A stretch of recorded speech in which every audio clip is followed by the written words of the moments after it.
그는 역참에서 말을 바꾼 뒤 곧 다시 볼로비아를 향해 달렸다.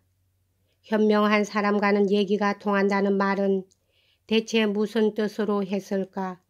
문득 이런 생각이 떠오르자 그는 숨이 콱 막히는 듯 싶었다. 그리고 또 나는 무엇 때문에 그 녀석에게 체르마시냐로 간다고 일러주었을까?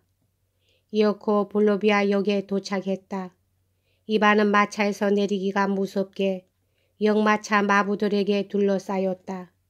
그는 체르마시냐까지 12km의 시골 길을 사설 역마차로 가기로 하고 곧 마차를 준비하도록 일렀다. 그리고는 역참 안으로 들어가서 주위를 둘러보다 역참지기 마누라 얼굴을 힐끔 들여다보고는 갑자기 현관으로 되돌아 나왔다. 여봐, 체르마시냐엔 가지 않겠어. 그보다도 7시까지 철도역에 될 수 있겠나? 될 수 있고 말고요. 마차를 끌어낼까요? 빨리 끌어내오게. 그리고 내일 누가 읍내로 들어갈 사람은 없나? 없긴 왜 없어요. 여기 이 밑들이도 내일 들어가는데요. 그럼 밑들이 내 심부름 좀 해주겠나? 다름 아니라 우리 아버지 표드로 파블로비치 까라마조프한테 들러서 내가 체르마시냐에는 가지 않았다는 말을 전해주게. 그렇게 할 수 있겠지. 있고 말고요. 꼭 들려줘. 저는 표드로 파블로비치를 오래전부터 잘 알고 있는 거요. 자, 이건 술값으로 주는 돈이니 받아주게. 보나마나 아버지에게서는 받지 못할 게 분명하니까 하며 이반은 쾌활하게 웃었다. 물론 주실 리가 만무하죠. 하고 밑들이도 따라 웃었다. 고맙습니다. 틀림없이 그렇게 전해드리겠습니다. 오후 7시 이반은 기차에 몸을 싣고 모스크바로 떠났다. 지나간 일들은 모두 잊어버리자 과거의 세계로부터는 아무런 소식이나 기별도 들려오는 일이 없도록 영영 떠나버리자. 뒤를 돌아보지 말고 오직 새로운 세계만을, 새로운 고장만을 향해 가야 한다. 그러나 그의 영혼은 환희를 느끼기는커녕 여태까지 몰랐던 어둠에 휩싸였고 그의 가슴은 깊은 슬픔에 짓눌리는 듯했다. 그가 밤새도록 생각에 잠겨있는 동안에도 기차는 마냥 달리기만 했다. 새벽녘 기차가 모스크바 시내로 들어설 무렵에야 그는 퍼뜩 제정신이 나는 것 같았다. 나는 비열한 인간이다 하고 문득 그는 마음속으로 내까렸다. 한편 표도로는 아들을 떠나보내고 난 후 지극히 만족스러운 기분이었다.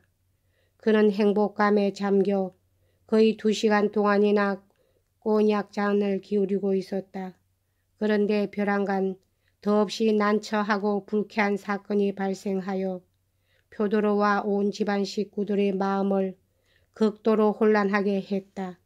그것은 다름 아니라 스메르 자코프가 무엇 때문인지 지하실에 갔다가 청계 꼭대기에서 아래로 굴러떨어진 것이다. 마침 마르파가 뜰 안에 있다가 이내 그 소리를 들었기 때문에 그래도 다행한 편이었다. 마르파는 그가 떨어지는 것을 직접 보지는 못했지만 그가 소리 지르는 것을 들었던 것이다. 그것은 오래전부터 여러 번 들어왔던 소리로서 발작을 일으켜 졸도하는 간질병 환자의 독특하고도 괴상한 부러지점이었다. 그는 청계를 내려가려다 발작이 난 것일까? 그렇다면 그대로 의식을 잃고 밑으로 굴러떨어지는 것이 당연하다. 아니면 발을 헛디뎌 떨어지는 순간에 충격을 받아서 원래가 간질병 환자인 그가 발작을 일으켰는지는 알 수 없는 일이지만 어쨌든 마르파는 그가 지하실 밑바닥에서 입에 거품을 문 채 온몸에 경련을 일으켜 몸부림치고 있는 것을 발견했다. 처음에 집안 사람들은 그가 팔이나 다리를 다치고 전신에 타박상을 입었을 것으로 생각했으나 마르파의 말대로 하느님 덕분에 아무 일 없이 무사했다. 다만 지하실에서 그를 속세로 끌어내기가 쉽지 않아서 이웃 사람들의 도움을 빌어야만 했다.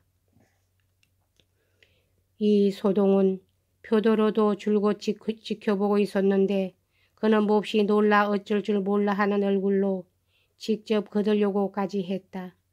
그러나 병자는 좀처럼 의식을 회복하지 못한 채 발작은 때때로 멈추었다가는 또다시 일어나곤 했다.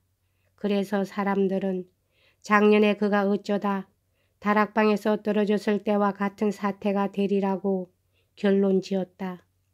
작년에 머리에다 얼음찜질을 했던 일을 기억하고 마르파는 아직도 지하실에 좀 남아있던 얼음을 꺼내왔다. 표도르는 저녁 때쯤 게르첸 슈투베 선생을 부르러 사람을 보냈다. 의사는 곧 왕진을 와서 병자를 자세히 진찰한 후 이미 소개한 바와 같이 그는 이 지방에서 가장 자상하고 친절한 의사로서 아주 존경받는 노인이었다. 이건 상당히 심한 발작이니까 위험한 결과를 초래할지도 모른다고 말했다. 그리고 지금은 게르첸 슈투베 선생 자신도 증세를 확실히 판단할 수는 없으며 만약 내일 아침까지 약의 효과가 없으면 또 다른 약을 써보내는 수밖에 없다고 말했다. 병자는 그리고리와 마르파가 쓰고 있는 방과 접해 있는 바깥의 방으로 옮겨졌다. 이런 일이 있은 후에도 표도르는 온종일 여러 가지 시련을 연달아 겪어야 했다. 식사는 마르파가 대신 요리해 왔는데 스메르 자코프의 훌륭한 솜씨에 비하면 마르파의 수프는 마치 구정물이나 다름없었고 닭고기는 지나치게 질겨서 도저히 씹을 수조차 없었다. 마르파는 주인 어른의 심한 꾸지람, 하긴 당연한 꾸지람이긴 하나 꾸지람에 대해 닭이 원래 묵은 닭이었다고 또 자기는 요리 공부라곤 해본 일이 없으니 그럴 수밖에 없지 않느냐고 항의했다. 저녁 때가 되자 또 한 가지 걱정거리가 생겼는데 그것은 벌써 이틀 전부터 몸이 불편하던 그리고 우리가 하필이면 이런 때 허리를 못 쓰게 되어 그만 자리에 눕게 되었다는 보고를 받은 것이었다. 표도르는 되도록 일찍 차를 마신 뒤 안채에 혼자 틀어박혀 있었다. 그는 무섭고도 불안한 기대에 쌓여 있었다. 그것은 바로 오늘 밤엔 그루센카가 틀림없이 올 것으로 믿고 있었기 때문이다.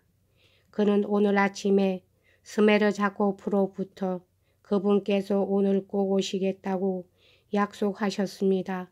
라는 전가를 받았던 것이다.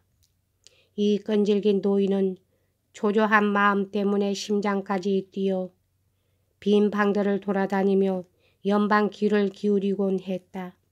어디선가 드미트리가 망을 보고 있는지도 모르니까 귀를 바싹 세우고 있어야 한다. 그리고 그 여자가 창문을 두드리면 스메르 자코프는 그 여자에게 노크하는 방법을 가르쳐 주었다고 이틀 전에 보고했다. 단 1초라도 밖에서 지체하지 않도록 얼른 문을 열어주어야 하는 것이다. 혹시 그 여자가 무엇에 놀라 도망쳐버리면 큰일이라고 생각하자 표도르는 마음이 몹시 어수선해졌지만 그래도 이처럼 달콤한 희망에 젖어본 적은 아직 한 번도 없었다. 이번에야말로 그 여자가 틀림없이 찾아올 것이라고 그는 확신하고 있었던 것이다. 여기까지 하겠습니다.